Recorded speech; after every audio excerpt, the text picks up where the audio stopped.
I think it was on the 27th of January, the end of January. Apparently, a process server came to serve civil process for a little dispute I have with an ex-partner. It was personal; it wasn't for my business.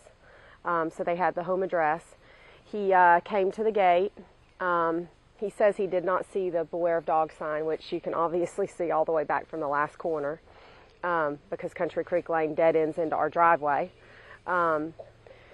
He reached over, had to look how to open the gate because I knocked the outside handle off because our dogs have bitten before when people came in the yard, so it scared me. And once in the cul-de-sac because they feel like that's part of their yard too. And that's why 2 years with the last incident we had this gate put up. It's electric so that it would be easy for us. He reached in, unlocked the gate, went through the gate, knocked on the front door. When he got to the gate, my little dog was outside barking at him. He went through the gate. He felt like it was safe, like the dog wasn't going to hurt him, which he is a nipper. He bit him. But he didn't bite him till he got to the door and knocked on the door. At that point, my Bouvier de Flanders, which is 130 pounds, came around the doggy door and came out, and they both, they cornered him. He was able to get all the way to the gate, and at the time that he got to the gate, he turned his back, which you should never do when you're being, confronted with a dog. He turned his back, and when he did, Marino lunged at him. He threw his arm out, got his arm in a couple spots, did not shake. It was just bite off, which is a protection bite. It's not a vicious bite. He left. The bite didn't take any sutures or anything. I didn't know about it until the next day. The next day, my neighbor, which is my aunt, she called me and said, "Darcy, animal control is at your house." So I ran from my office here.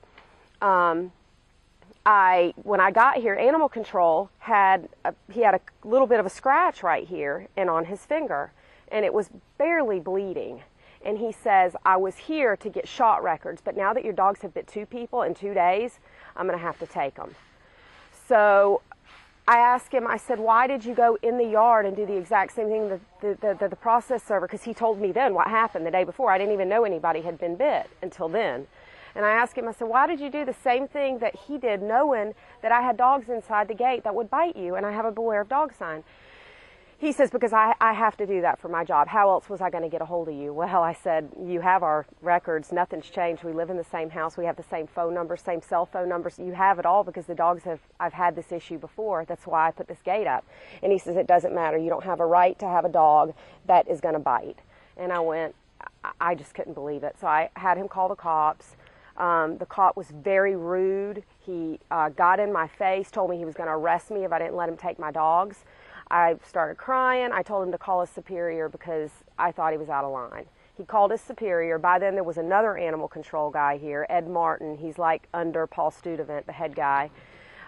When the sergeant, David Ham, got here, the other police office deputy's boss, he was shocked. He couldn't believe that they were going to take my dogs because somebody, initially they trespassed.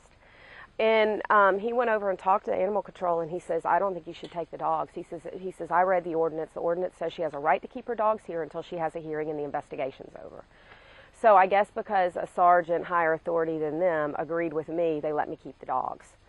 About 3 weeks later, they called me and basically told me that if I didn't bring my dogs in or let me or them take my dogs, that they would arrest me because I refused to let them take them again. They said that the county attorney, the assistant county attorney, Erica Moore, wanted to euthanize both of my dogs. And since that day, I did take the dogs to them the next day because I wanted to get their beds and everything together. I haven't seen my dogs. It's been almost Tuesday. It'll be 4 weeks. We're not allowed to visit them. I take them chewies and toys every 2 or 3 times a week, but we're not allowed to see them. They have no human contact. Even the people there can't interact with the dogs. They're in total isolation, which is animal cruelty. The dogs now, we went to a hearing on Tuesday, this past Tuesday. We went to a hearing in front of a magistrate, which I think is a conflict of interest in my opinion, because the magistrate is paid by the same people that the county attorney and animal control and everybody else is paid for as the county. I think it should have went in front of a state judge, but a magistrate decided that he wasn't going to euthanize both of my dogs, which is great, but he was going to deem them dangerous.